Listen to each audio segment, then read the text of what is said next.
July 9, 1944. The northern cliffs of Saipan rose 800 feet above the churning Pacific Ocean, their jagged limestone faces catching the first fragile light of dawn as it broke across the eastern horizon. Below, waves crashed with relentless force against rocks that had claimed countless victims over the preceding days, the surf turning white and violent as it met the unforgiving stone. Lieutenant Thomas Bennett of the 27th Infantry Division stood at the cliff base, his uniform soaked through with salt spray and sweat, the fabric clinging to his skin in the oppressive humidity that had become as constant as breathing during the 24 days since the invasion began. He watched with growing apprehension as his men prepared ropes and climbing equipment, checking knots and testing anchors with hands that trembled slightly from exhaustion and anticipation. They believed they were preparing for a rescue operation, another mission in a war that had already demanded everything from them.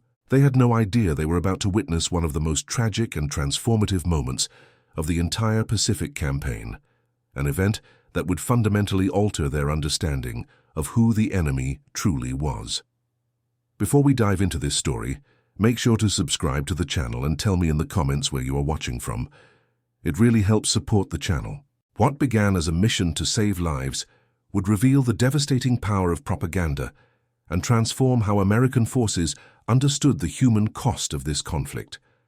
The young soldiers who climbed those cliffs that morning, many of them barely 20 years old, would emerge forever changed by what they encountered at the top. They would carry the weight of that day with them through the rest of the war and into the decades of peace that followed. The memories etched so deeply that even in old age they would wake from dreams of falling figures and desperate hands reaching back from the void. 3 weeks earlier, on June 15th, when the first landing craft approached Saipan's beaches in the pre-dawn darkness, Private First Class David Martinez had never heard a Japanese civilian speak. He had never seen one up close, never looked into their eyes, never considered them as anything more than abstract elements of the enemy force he had been trained to engage. His understanding of the enemy came entirely from training films and battalion briefings that painted a picture of fanatical resistance, of a people so different from Americans that normal rules of human behavior seemed not to apply. As he waded through chest-deep water toward the shore, clutching his rifle above his head while explosions walked across the beach ahead of him and machine fire churned the water around his landing craft into a deadly froth, Martinez focused entirely on the tactical objectives that had been drilled into him during months of preparation at camps in Hawaii. Secure the beachhead, advance inland, neutralize resistance, move forward. These simple commands were meant to override fear, to provide structure in chaos, to transform young men from farms and cities across America into effective combat soldiers. The human dimension of what awaited them on this island, the complexity of a civilian population caught between opposing military forces, had not been part of that preparation. No one had taught Martinez what to do when the enemy turned out to include children and elderly men and women who had never fired a weapon. The invasion force comprised over 71,000 American troops, drawn from units across the Pacific Theater, veterans of previous island campaigns, mixed with fresh replacements who had never seen combat. They were supported by more than 800 ships of various types, from massive battleships whose guns could hurl shells weighing more than a ton over distances of 20 miles, to small landing craft that would ferry the assault troops from their transports to the beaches, to destroyers and cruisers that would provide covering fire, to supply vessels carrying the enormous quantities of ammunition, food, water, and medical supplies required to sustain an operation of this scale. The naval bombardment that preceded the landing had been one of the most intense of the entire war. Thousands of tons of explosives hammering Japanese defensive positions for days before the first soldier set foot on shore. Against this overwhelming force stood 31,000 Japanese military personnel, well-trained and thoroughly prepared to defend the island to their last breath. Armed with artillery pieces hidden in caves and bunkers, machine installations covering every approach, and a determination born of both military training and national ideology. But these numbers tell only part of the story, because there were also approximately 22,000 civilians who had been living on Saipan as part of the island's sugarcane industry, families who had come from Japan proper over the decades to work in the plantations that dominated the island's economy. Many of these civilians were families who had spent decades building lives in what they considered a peaceful corner of the Japanese Empire, raising children who knew no other home, creating communities with schools and shops and all the mundane infrastructure of daily life. They had not chosen to be on a strategic island that both sides considered vital to the war's outcome. They were simply trying to live their lives when the war overtook them. Corporal James Sullivan, a medic from a small town outside Columbus, Ohio, carried his aid bag ashore with the second wave of assault troops, the weight of medical supplies pulling at his shoulders as he struggled through the surf toward a beach that was already littered with the debris of war. His job was specifically to treat wounded American soldiers, to keep them alive long enough to be evacuated to hospital ships waiting offshore, to stanch bleeding and treat shock and prevent infection in the critical minutes and hours after injury. Sullivan had trained extensively for this role, learning to perform emergency procedures under simulated combat conditions, practicing until his hands could work automatically, even when his mind was overwhelmed by the chaos around him. But nothing in his medical training, no amount of practice with mannequins and theater blood, had prepared him for the civilian casualties he would encounter as the operation progressed. Sullivan later wrote in his personal diary, kept against regulations, but maintained anyway, as a way of processing experiences that seemed too intense to hold only in memory, that the first week of fighting seemed straightforward, almost textbook in its progression, despite the violence and fear that accompanied every yard gained. The American forces advanced systematically across the island, overwhelming defensive positions through sheer material superiority, the combination of naval gunfire, aerial bombardment, artillery support and infantry assault proving too much for the Japanese defenders to withstand. The front lines moved forward at a pace that matched the optimistic predictions made by planners back in Hawaii.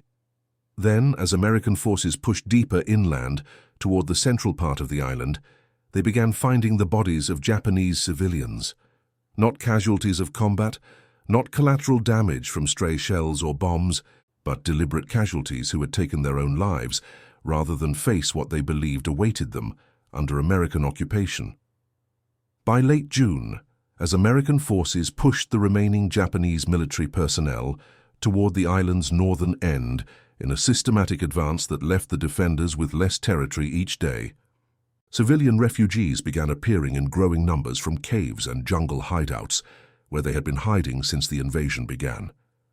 They emerged reluctantly, driven by starvation and thirst more than any desire to surrender, moving slowly with their hands raised or waving white cloths torn from clothing, their faces showing a terror so profound that American soldiers found it disturbing, even by the standards of a war that had already exposed them to countless horrors.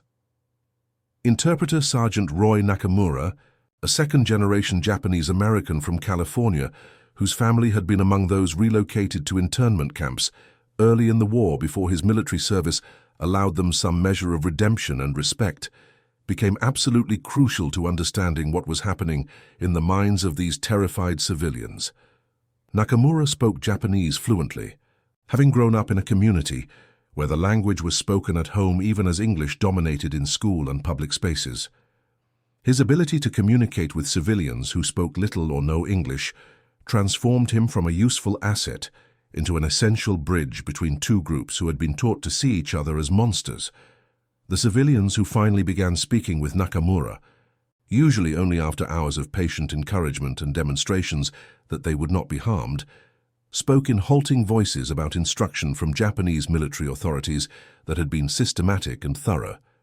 They described being told repeatedly, through official announcements and informal conversations, through printed materials and word of mouth, through every channel of communication available, that American soldiers were demons who would torture and consume them if they were captured. The term they used repeatedly, the phrase that appeared in almost every conversation, was Kuroi Akuma, and it took Nakamura significant effort to explain to his American superiors exactly what this meant and why it was so deeply disturbing. Black devils.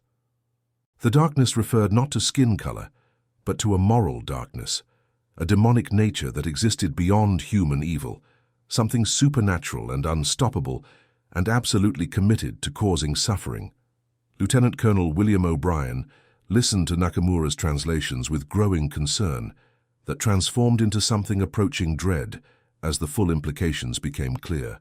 O'Brien had commanded troops through the Gilbert Islands campaign, where he had gained a reputation as a capable officer who understood both the tactical requirements of island warfare and the strategic importance of minimizing American casualties while maximizing pressure on Japanese defenders.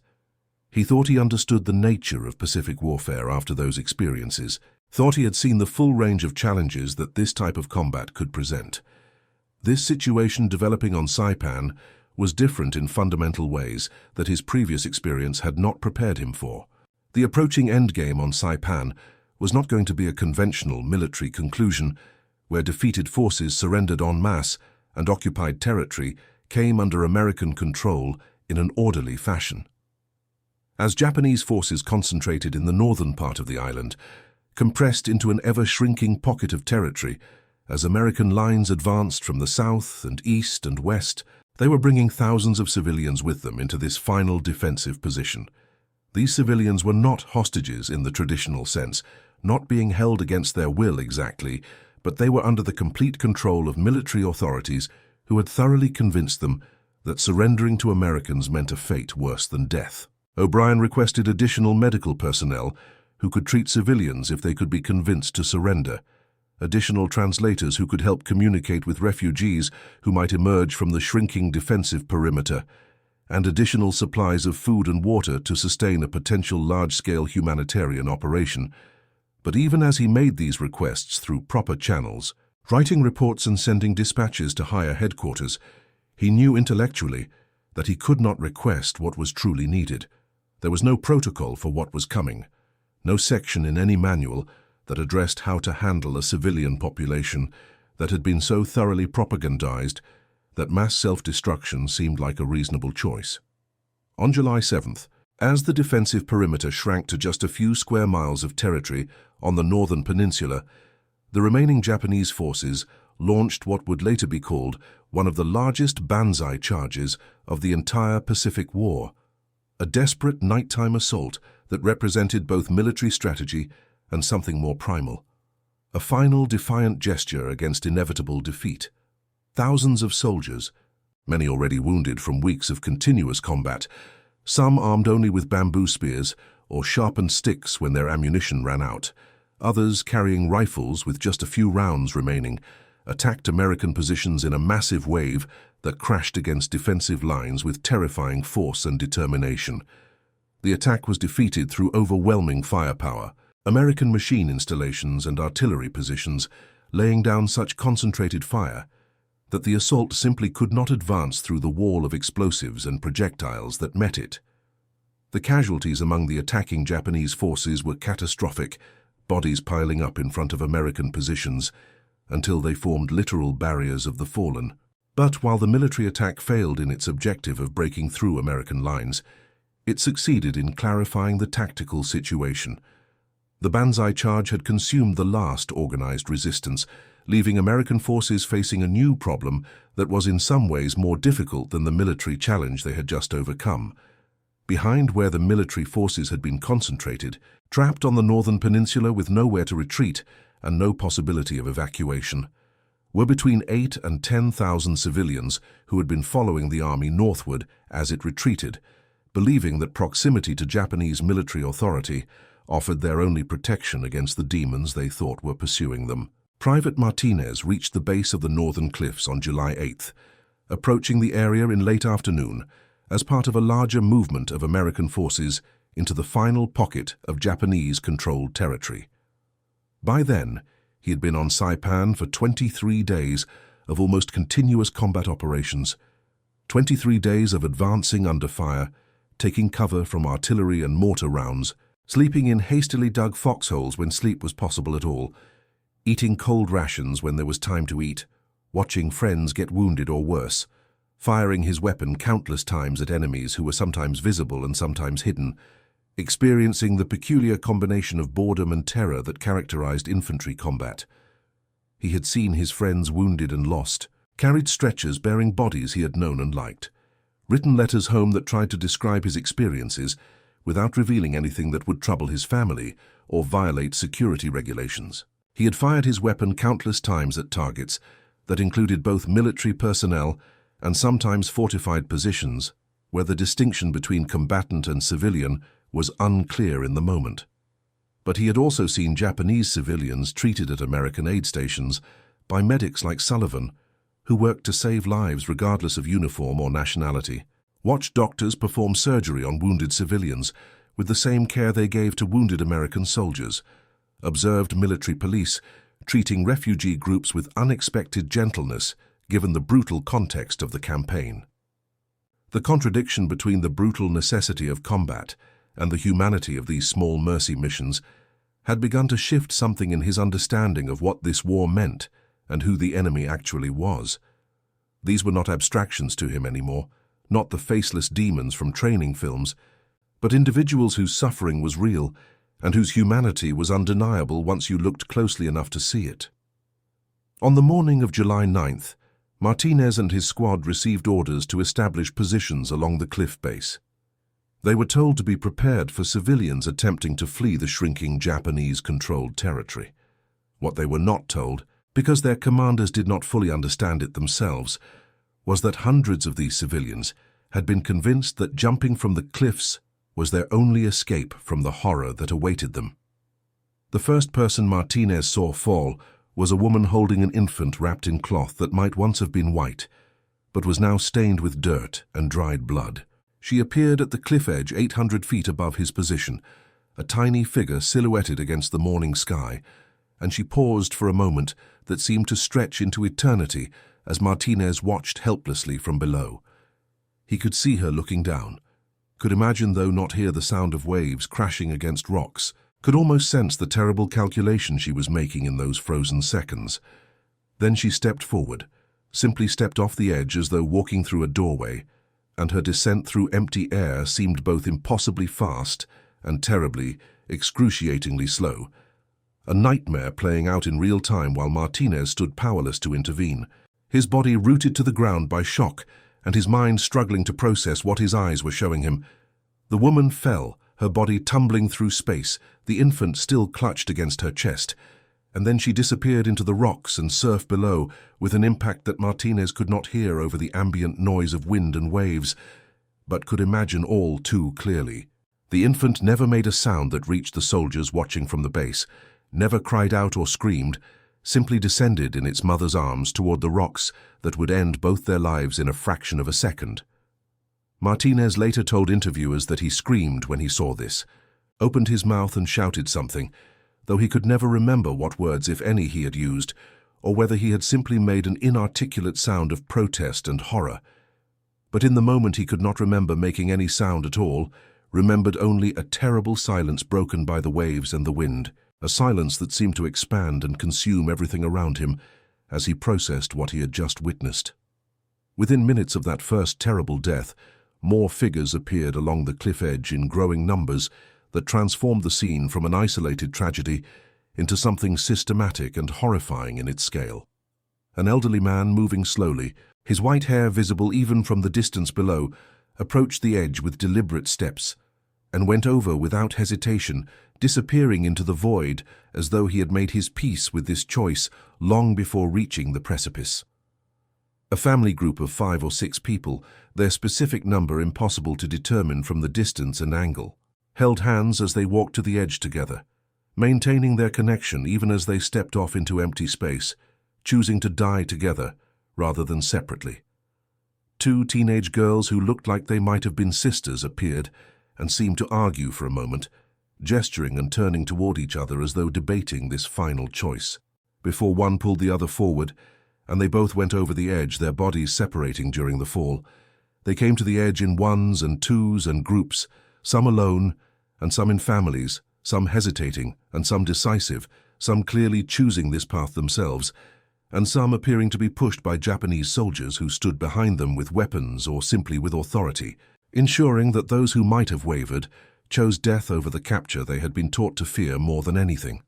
The soldiers watching from the base of the cliffs, grown men who had endured weeks of brutal combat and thought they had seen the worst that war could offer, struggled to describe the scene adequately even years later, when enough time had passed that they could speak about it at all. Words like nightmare and horror appeared repeatedly in their accounts and their letters home and their testimony to military investigators and historians, but these common words seemed insufficient to capture what they witnessed, seemed too small and too ordinary to contain the reality of hundreds of people choosing death in the most violent way possible, simply because they believed the alternative was worse.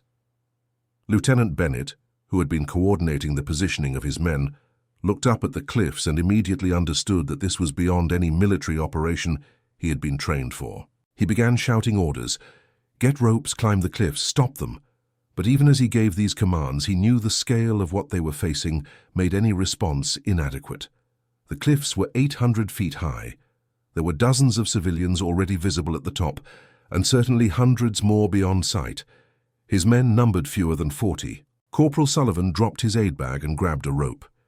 He had no climbing experience beyond basic training exercises on walls that were perhaps 30 feet high. The limestone cliff face before him was different entirely. It was wet with spray, crumbling in places with outcroppings that could provide handholds or could give way under pressure. Sullivan did not think about these dangers. He saw people dying, and his training as a medic overrode every other consideration. He began to climb. Private First Class Robert Chen, another Japanese-American interpreter, scaled the cliff alongside Sullivan. Chen's role was crucial. If they reached the top, if they could actually speak to the civilians gathering there, perhaps they could convince them that the stories they had been told were lies. Chen climbed while mentally preparing the words he would use. How do you convince someone that their deepest fears are false? How do you overcome months or years of propaganda in the minutes or seconds before they make an irreversible choice? As the first climbers ascended, more figures appeared at the cliff edge and jumped. A mother threw her children over first, then followed. 3 generations of a family walked to the edge together. Japanese soldiers moved among the civilians, and the Americans climbing below could hear voices carried on the wind. Were they encouraging the jumps? Forcing them? Trying to prevent them? The distance and language made it impossible to know. Martinez and the other soldiers who remained at the base began the grim work of searching the rocks and surf for survivors. The falls from 800 feet were nearly always fatal, but nearly always left room for desperate hope. They found broken bodies wedged between rocks. They found others floating in the surf, already lost. They found a young girl, perhaps 7 years old, who had somehow survived the impact. Her injuries were catastrophic, but she was breathing. Sullivan, still climbing above, would never know that his aid bag was used to try to save her life. She died within minutes despite the soldiers' efforts. Sergeant Nakamura set up a position with a loudspeaker at the cliff base. Using every ounce of linguistic skill and emotional conviction he possessed, he began broadcasting in Japanese. He announced that the Americans were not demons. They were soldiers who wanted the war to end. Civilians who surrendered would be treated well, given food and medical care. Families would be kept together. He repeated these assurances over and over, his voice growing hoarse, hoping that someone 800 feet above could hear him over the wind and waves. The climb took Sullivan and Chen nearly 2 hours of exhausting physical effort that demanded every ounce of strength and determination they possessed. The limestone cliff face was treacherous, its surface wet with constant spray from the waves below, and crumbling in places where the rock had been weakened by decades of exposure to saltwater and tropical storms.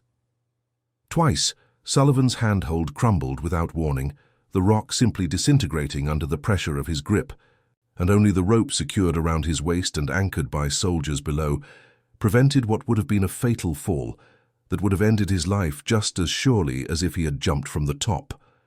He swung out from the cliff face on the rope, spinning slowly in space with 800 feet of empty air below him, and nothing but that single rope between life and death, before managing to grab another section of rock and pull himself back against the face to continue climbing. Chen suffered deep cuts across both hands from the sharp edges of the limestone, blood making his grip even more treacherous as he ascended, each handhold becoming more difficult as his hands became more damaged and slippery.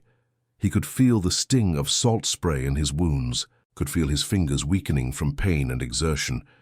But he continued climbing, because every minute spent on the cliff face was a minute when more people above might be dying. Other soldiers who attempted the climb alongside them were forced to turn back when they reached sections of cliff face that offered no adequate purchase, where the rock was too smooth or too unstable to support their weight, where continuing upward would have been suicide.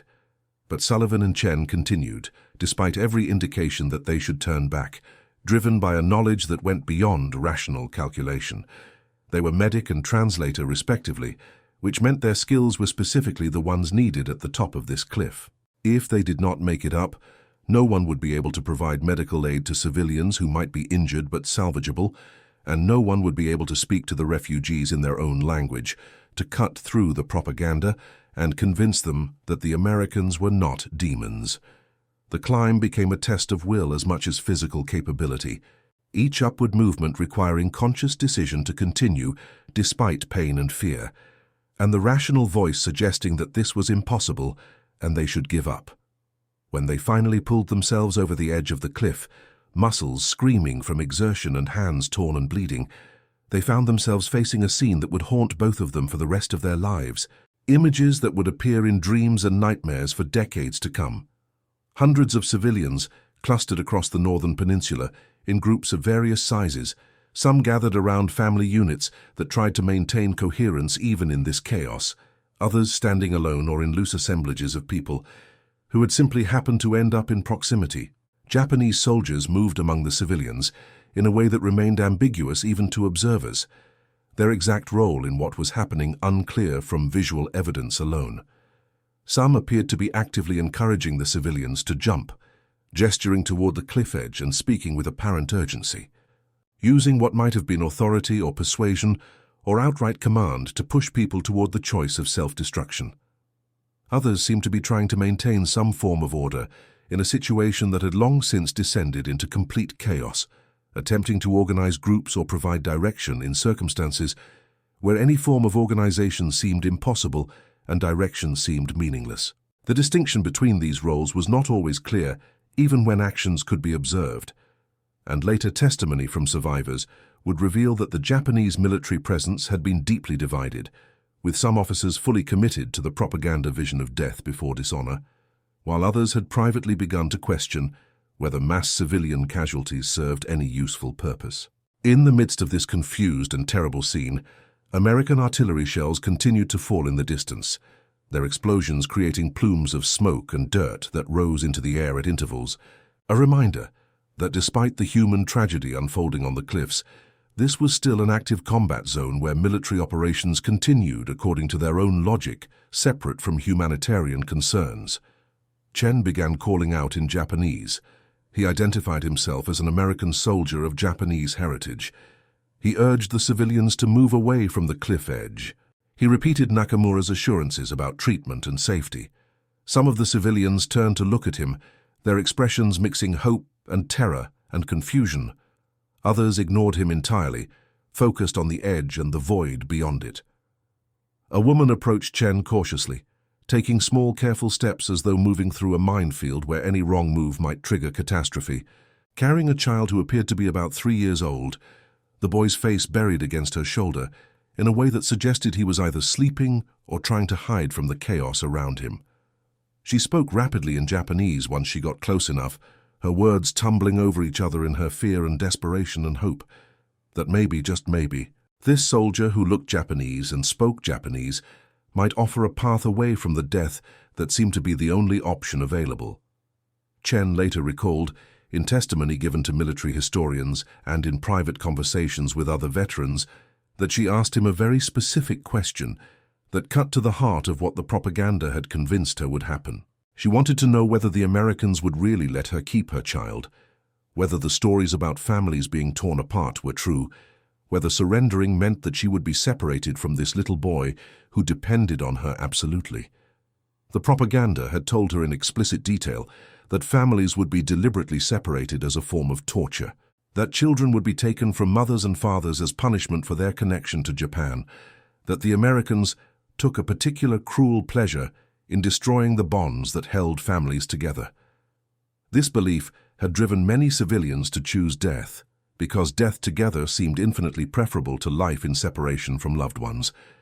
Chen, understanding the weight of this moment, understanding that his answer would determine whether this woman and her child lived or died, answered with every ounce of sincerity he could project through voice and expression and body language.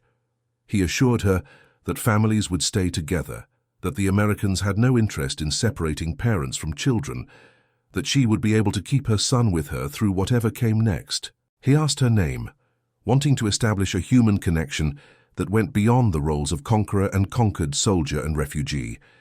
She told him it was Kimiko, speaking the name quietly, as though afraid that saying it too loudly might somehow jinx this fragile possibility of survival that Chen was offering. Kimiko became the first civilian that day to trust the Americans enough to move away from the cliff edge. Chen took her hand and began leading her toward a path that descended the northern side of the peninsula. It was less dramatic than the 800-foot drop of the cliffs, a route that would allow them to reach American lines with relative safety. As they walked, other civilians began to follow. First one, then three, then a small group of perhaps a dozen. But even as this small victory unfolded, more civilians continued to jump from the cliffs. Sullivan moved along the edge, physically grabbing people and pulling them back. A teenage boy, an elderly woman, a family group. Elderly, some came willingly once they saw Sullivan's face and recognized him as human rather than demonic. Others fought him, so convinced of the horror that awaited them that they preferred the certainty of death to the possibility of capture. Sullivan caught a young woman who had already begun to lean forward over the edge. He grabbed her arm and pulled her back with such force that they both fell to the ground several feet from the cliff.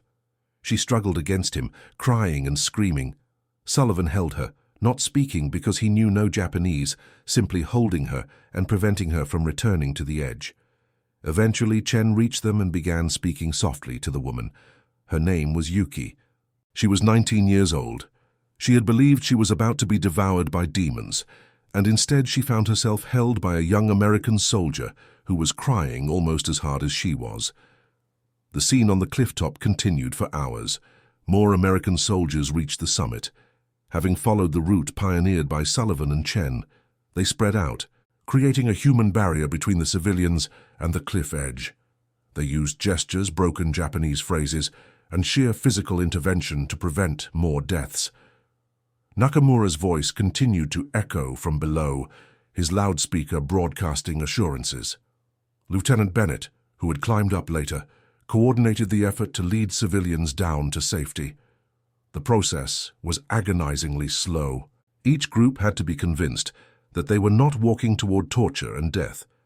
Japanese soldiers who had been encouraging the jumps melted away into the jungle, either surrendering separately or disappearing entirely. Without their coercion, some civilians became more willing to listen to the American assurances. By nightfall on July 9th, American forces had prevented hundreds of deaths, but hundreds of others had already occurred. The exact number would never be known with certainty. Bodies continued to wash up on the beaches for days afterward. Some were found weeks later, caught in underwater rock formations or swept to distant parts of the island.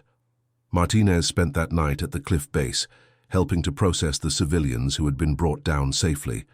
They received medical attention, food and water. Families were kept together as promised. Children who had been separated from parents in the chaos were reunited.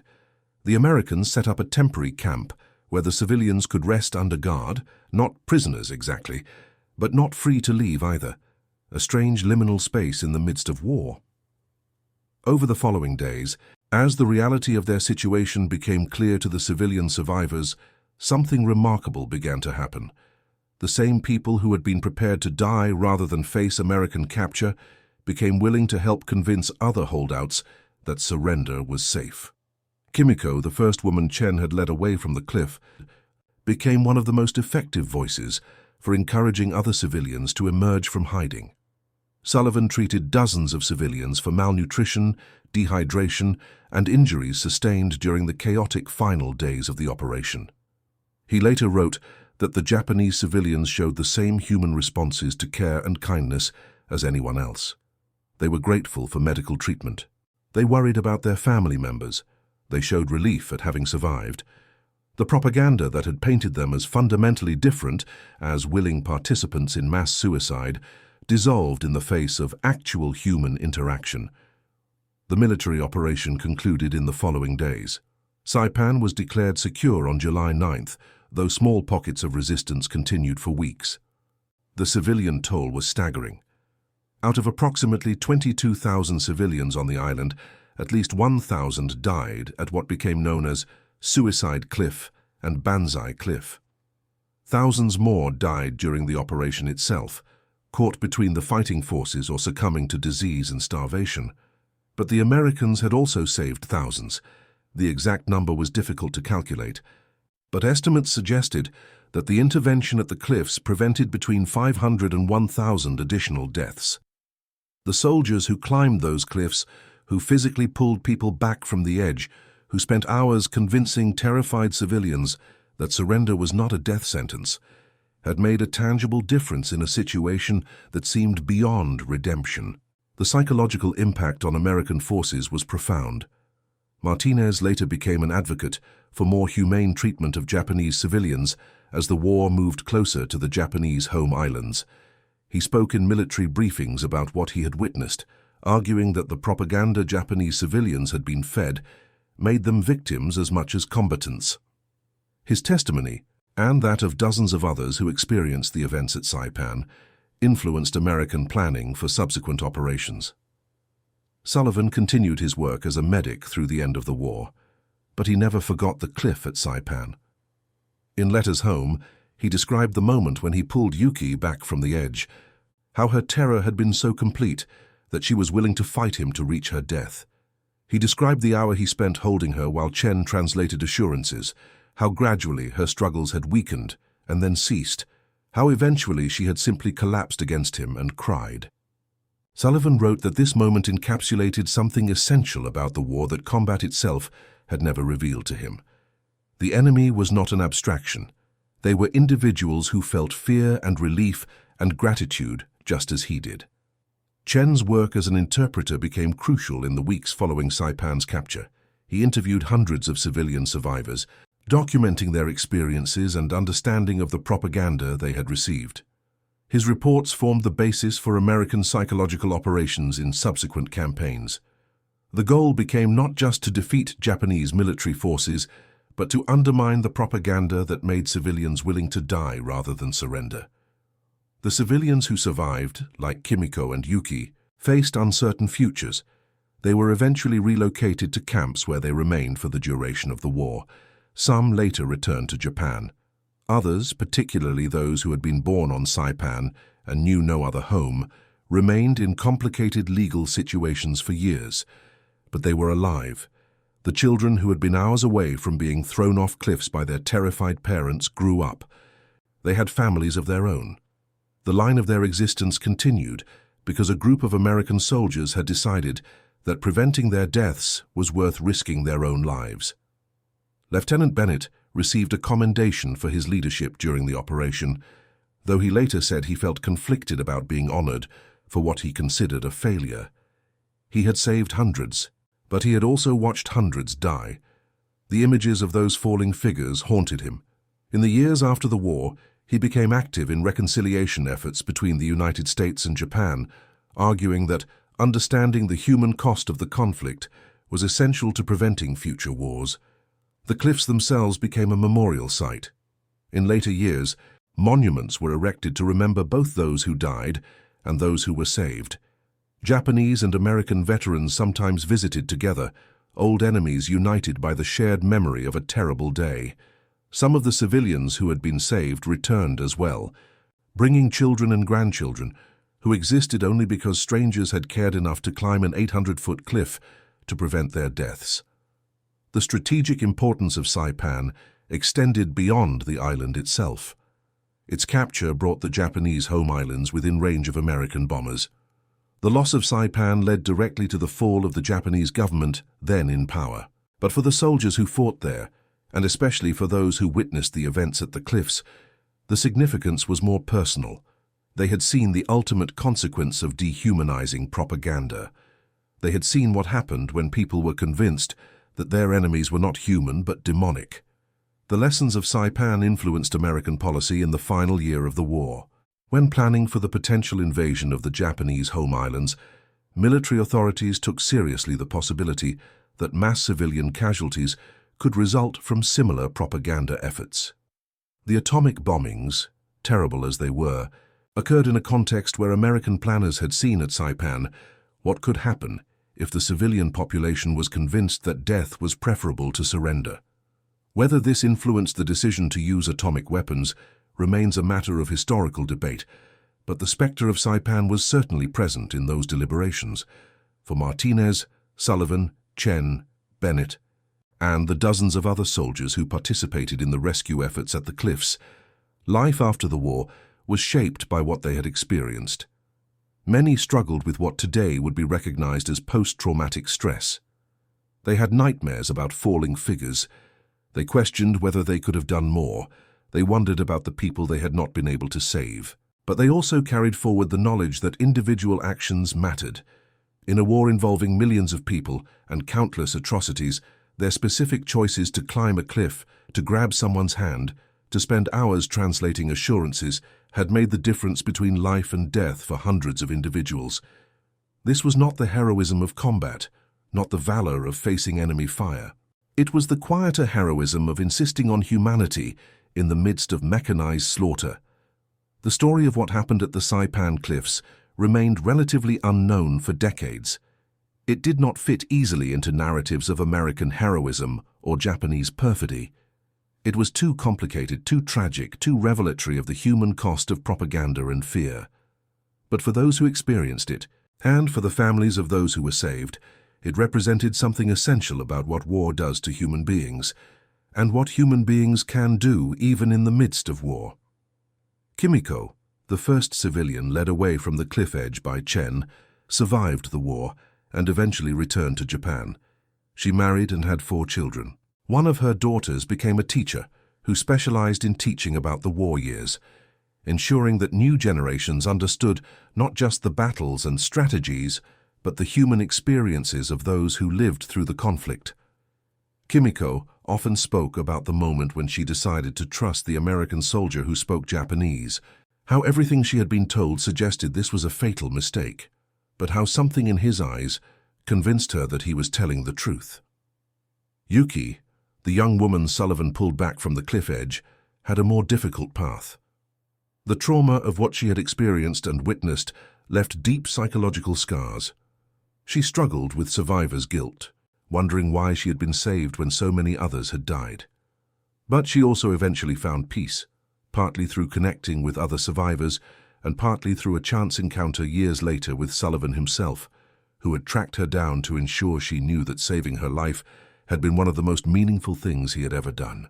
The reunion between Sullivan and Yuki occurred in 1967, more than 2 decades after the war's end. Sullivan had traveled to Japan as part of a medical delegation, and through connections with Chen, who had remained in touch with several of the civilians they had helped save, he was able to meet Yuki again. They spoke through a translator, sharing memories of that terrible day and what had happened in their lives since. Yuki thanked Sullivan for giving her the chance to have a life.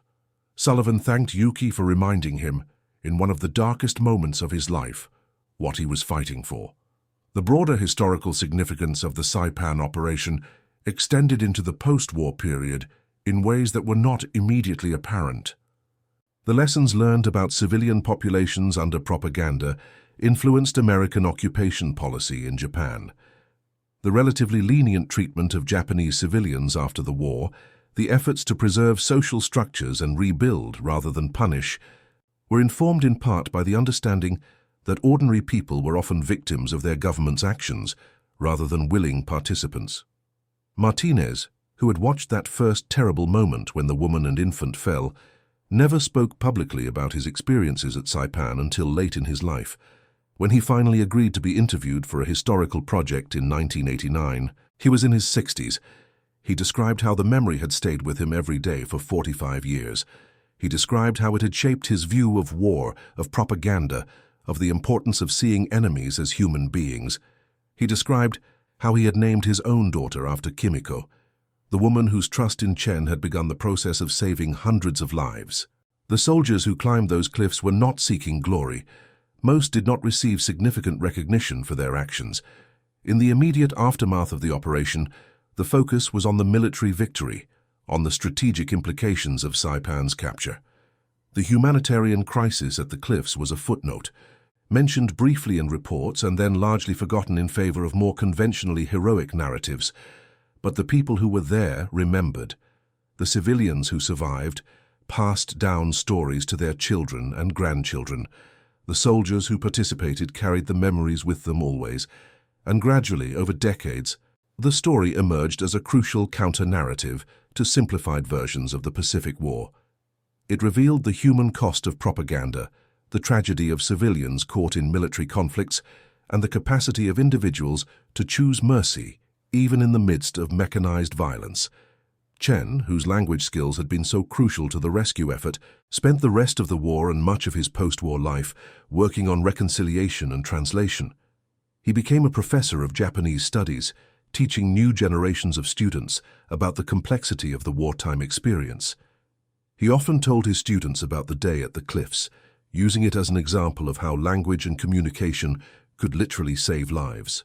He emphasized that every person who had been convinced to step back from the cliff edge represented a failure of propaganda and a victory of human connection.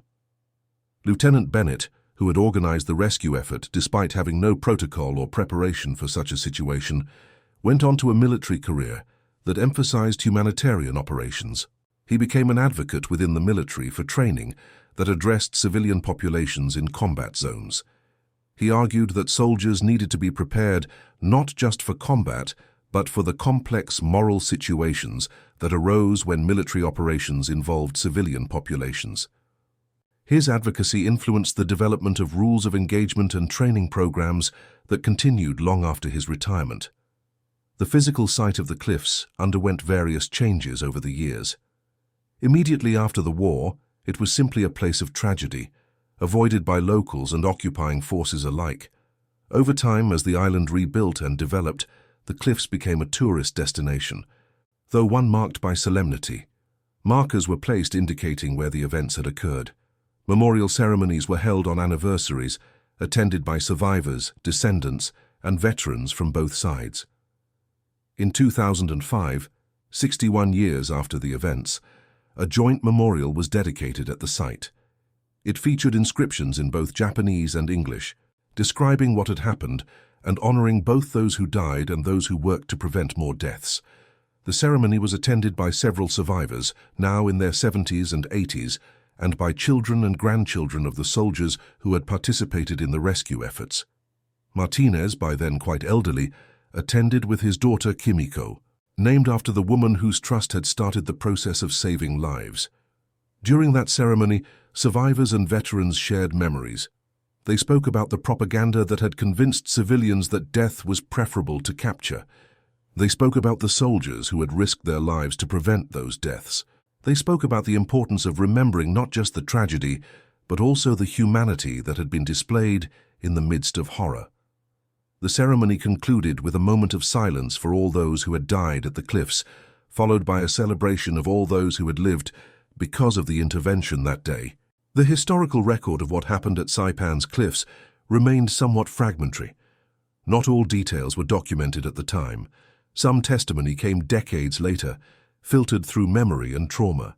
Exact numbers of dead and saved varied depending on sources, but the essential truth remained clear and undisputed. On July 9, 1944, and the days immediately following, hundreds of Japanese civilians prepared to kill themselves rather than face capture by Americans they had been told were monsters. And a group of American soldiers, many of them barely out of their teenage years, climbed an 800-foot cliff to stop them. These soldiers had no guarantee of success. They had minimal climbing equipment and training. They were entering a situation where Japanese military personnel might fire on them at any moment. They were risking their lives in an action that would receive little recognition and might save relatively few people compared to the thousands already dead or dying on Saipan. They climbed anyway. They reached the top. They convinced civilians that the propaganda was false. They saved hundreds of lives through direct intervention and thousands more through the ripple effects of their actions. The contrast between what the propaganda had claimed and what the civilians actually experienced became one of the most powerful factors in undermining Japanese military authority in the final year of the war. When civilians on subsequent islands heard that those who surrendered at Saipan had been well treated, it became harder to convince them to choose death. The psychological warfare value of treating prisoners and civilians humanely had been dramatically demonstrated. Mercy became strategy, though for the soldiers involved, the strategy had been secondary to the simple human imperative to prevent unnecessary death. Looking back across the decades, the events at Saipan's cliffs represented a moment when individual choices had clear and immediate consequences. Every person pulled back from the edge was a life saved. Every assurance translated into Japanese was a potential conversion of terror into trust. Every hour spent convincing frightened civilians that they would be safe was an investment in actual human survival. The scale was small compared to the massive operations of the war, but for those involved, the scale was everything. The civilians who were saved went on to live full lives. They had children who had children. The family trees that branched out from those survivors included teachers, doctors, artists, business people, parents and grandparents. Each of these lives existed only because American soldiers had made a choice to climb a cliff and prevent deaths rather than simply continue with the military operation. The ripple effects of that choice extended across generations. For the soldiers themselves, the knowledge that they had saved lives provided some counterweight to the trauma of combat and the guilt of survival. Martinez, who had watched so many fall before the rescue effort began, found some peace in knowing that his presence at the base of the cliff had been part of the effort that eventually stopped the deaths. Sullivan, who had physically grabbed people and held them back from the edge, could point to specific individuals whose continued existence was directly attributable to his actions. Chen, whose language skills had been the key to communication and trust, had tangible proof that his service had extended beyond combat into preservation of life. The broader lesson of Saipan's cliffs, insofar as wars yield lessons, was about the power and danger of propaganda. When people are convinced that their enemies are monsters, they become capable of terrible things, including self-destruction. When that propaganda is revealed as false through actual human contact, the hold of hatred and fear can break. But the revelation often comes too late for many, and the cost of propaganda's lies is measured in lives lost and trauma inflicted.